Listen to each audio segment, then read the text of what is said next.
subscribe, bell button press பண்ணி all ni choose பண்ணுங்க. Hi friends, welcome to அம்மா சமையல் food channel. இன்னைக்கு என்ன சமைக்க போறோம்னா ஃபேமஸான மட்டன் கிளி பரோட்டா.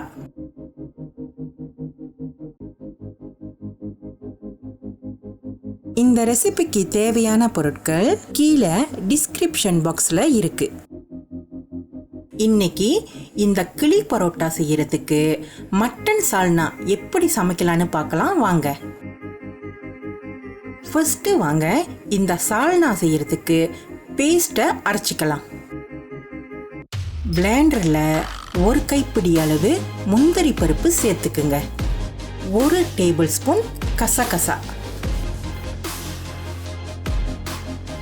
1 டீஸ்பூன் சிறு சீரகம், 2 கைப்பிடி அளவுக்கு துருவின தேங்காய், 1 கப் தண்ணீர். இப்ப வாங்க இது எல்லாத்தையும் சேர்த்து நல்லா மையா அரைச்சிக்கலாம். சால்னா செய்ய பேஸ்ட் ரெடி ஆயிருச்சு. இப்ப வாங்க சமைக்க ஆரம்பிக்கலாம். தேவையான அளவுக்கு எண்ணெயை ஊத்திக்கிங்க.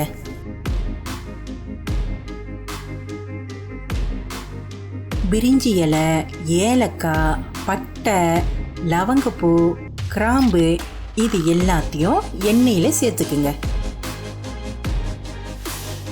2 பெரிய வெங்காயத்தை இந்த மாதிரி வெட்டி சேர்த்துக்குங்க. இப்ப வெங்காயத்தை நல்ல பொன்னிறமா ஆகுற வரைக்கும் வதக்கி விடுங்க. இந்த மாதிரி பொன்னிறமானோன்னு 1 கைப்பிடி அளவு கருவேப்பிலையை சேர்த்துக்கங்க.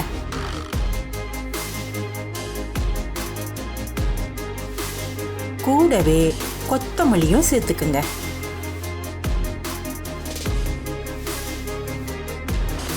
மூன்று பச்சை மிளகாவே சேர்த்துக்குங்க.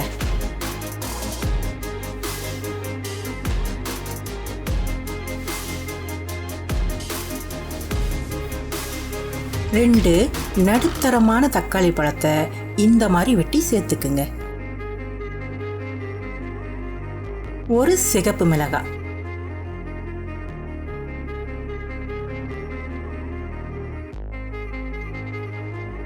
எல்லாத்தையும் சேர்த்து நல்லா வதக்கி விடுங்க. இந்த தக்காளி பழம் நல்லா குழஞ்சி வரணும்.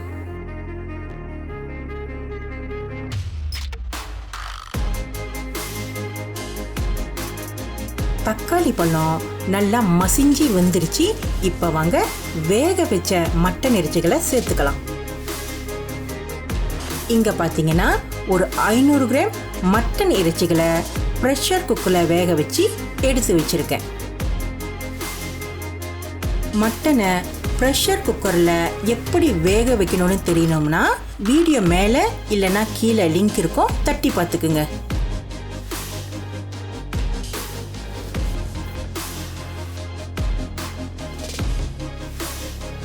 எல்லாத்தையும் நல்லா கலந்து விட்டுட்டு இப்ப வாங்க மசாலா தூள்களை சேர்த்துக்கலாம்.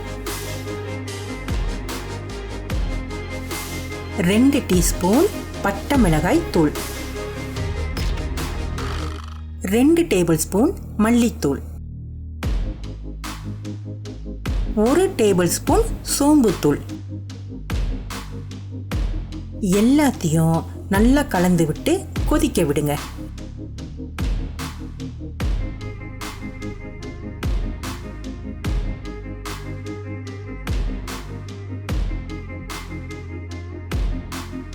இப்ப வாங்க வெட்டி வச்ச 2 பெரிய உருளைக்கிழங்க சேர்த்துக்கலாம். பொதுவா மட்டன் சால்னாவுக்கு உருளைக்கிழங்கு பாவிக்க மாட்டாங்க. ஆனா எங்களுக்கு ரொம்ப உருளைக்கிழங்கு பிடிக்கிறதுனால நான் சேர்த்துக்கிட்டேன். இதுல உருளைக்கிழங்கு போட்டதுனால கொஞ்ச நேரம் மூடி போட்டு வேக வச்சுக்கிறேன். நான் மண்பானையில வேக வைக்கிறதுனால கிழங்கு சீக்கிரமாவே வெந்துடும். உருளைக்கிழங்கு மசாலாலாம் நல்லா வெந்து வந்திருக்கு. அடுத்தது வாங்க சால்னாவுக்கு அரைச்சி வச்ச பேஸ்ட்டை சேர்த்துக்கலாம். நல்லா மைய அரைச்சி இந்த மாதிரி சேர்த்துக்குங்க.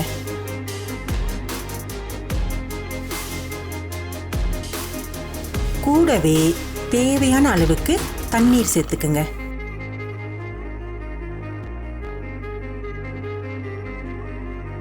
கூடவே தேவையான அளவுக்கு உப்பு சேர்த்துக்குங்க. இப்ப எல்லாத்தையும் சேர்த்து நல்லா கலந்து விடுங்க.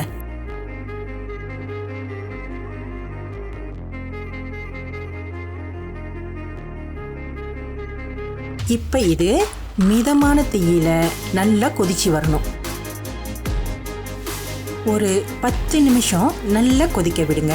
ஏன்னா இந்த அரைச்சி சேர்த்த பேஸ்ட் இருக்கு இல்லையா, அந்த பச்சை வாசனை போகிறதுக்கு நல்லா கொதிக்க விடணும். அப்பதான் இந்த மட்டன் சால்னா ரொம்ப ருசியா இருக்கும். கடைசியா கொஞ்சமா கருவேப்பிலையும் கொஞ்சம் கொத்தமல்லியும் சேர்த்துக்குங்க. லேசா கிண்டி விட்டுட்டு அடுப்பை அடைச்சிருங்க.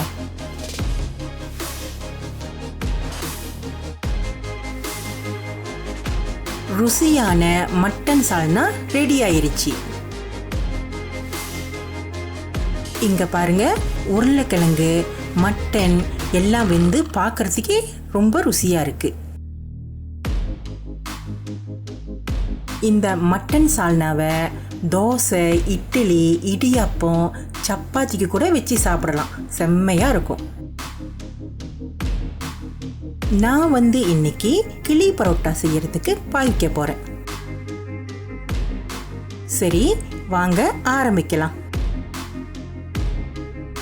இந்த மாதிரி ஒரு அகலமான வாழை இலைய எடுத்து வச்சுக்குங்க. இந்த மாதிரி கொஞ்சம் நீட்டா வெட்டிக்கிங்க. அப்பதான் மடிக்க சுலபமா இருக்கும்.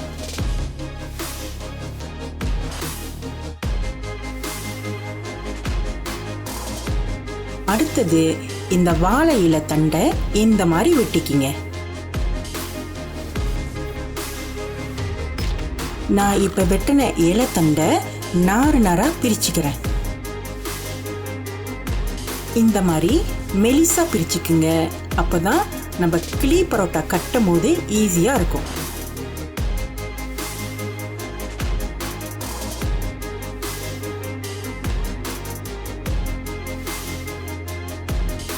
இப்ப வாங்க வாழை இலைய நெருப்புல லேசா 2 பக்கட்டும் வாட்டிக்கலாம். இந்த மாதிரி நல்லா வாட்டினாதான் பரோட்டாவை நடுவுல வச்சு நல்லா கிளியாம மடிக்க முடியும்.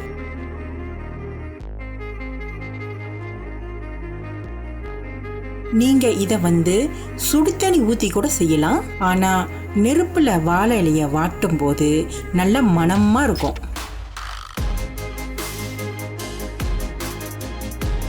வாழை இலை ரெடி ஆயிருச்சு. இப்ப வாங்க அடுத்த ஸ்டெப்புக்கு போலாம். ஒரு முட்டைய நல்லா அடிச்சு மெலிசா பொரிச்சுக்குங்க.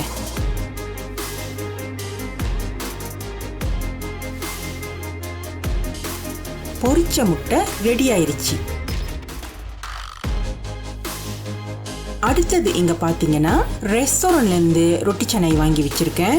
அதாவது பரோட்டா கூட சொல்லுவாங்க. இதை வச்சுதான் இன்னைக்கு நம்ம கிளி பரோட்டா செய்ய போறோம்.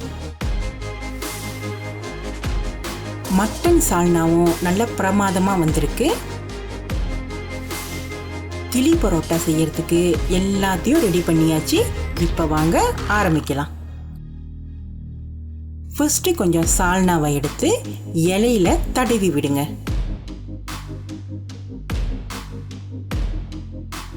அதுக்கப்புறம் ஒரு பரோட்டாவை இது மேல சேர்த்து அதுக்கு மேல ஒரு லேயர் சால்னாவை சேர்த்துக்குங்க.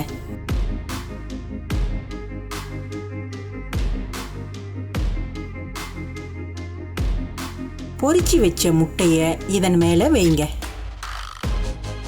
மறுபடியும் ஒரு பரோட்டாவை வச்சு சால்னாவை சேர்த்துக்குங்க.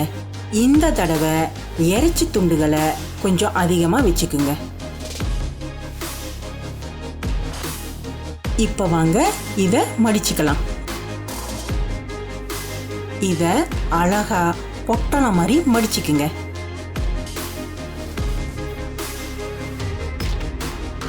பிரித்து வச்ச நாரை அழகா இந்த மாதிரி சுத்திரும் கட்டி விட்டுக்குங்க.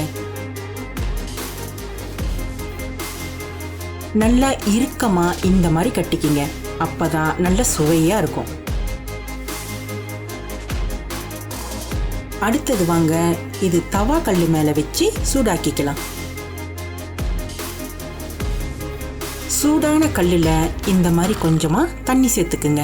அப்பதான் இந்த வாழை இலை தீயாம நல்லா வாட்டி வரும். இந்த மாதிரி மூடி போட்டு ஒரு 5-6 நிமிஷத்துக்கு வேக விடுங்க.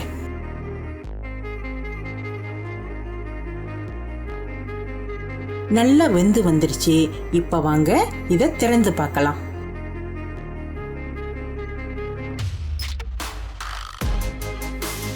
இந்த நாரை விட்டுட்டு வாழை இலைய அழகா பிரிச்சு விட்டுக்குங்க. ஃபேமஸான கிளி பரோட்டா ரெடி ஆயிருச்சு. சுட சுட பார்க்கவே ருசியா இருக்குல்ல. மட்டன் சால்னாவோட சுவையும் இந்த வாழை இலையில உள்ள மனமும் சேர்ந்து சாப்பிடும் போது இந்த கிளி பரோட்டா வேற லெவலா இருக்கு. நீங்களும் இந்த அருமையான ரெசிபியை சமைச்சு ஃபேமிலியோட என்ஜாய் பண்ணுங்க. லைக், ஷேர், சப்ஸ்கிரைப், பெல் பட்டனை ப்ரெஸ் பண்ணுங்க. எங்கள் சேனலை சப்போர்ட் பண்ணுற எல்லா மக்களுக்கும் ரொம்ப ரொம்ப நன்றி. கமெண்ட் பண்ண மறந்துடாதீங்க. அடுத்த வீடியோவில் பார்க்கலாம். பாய்.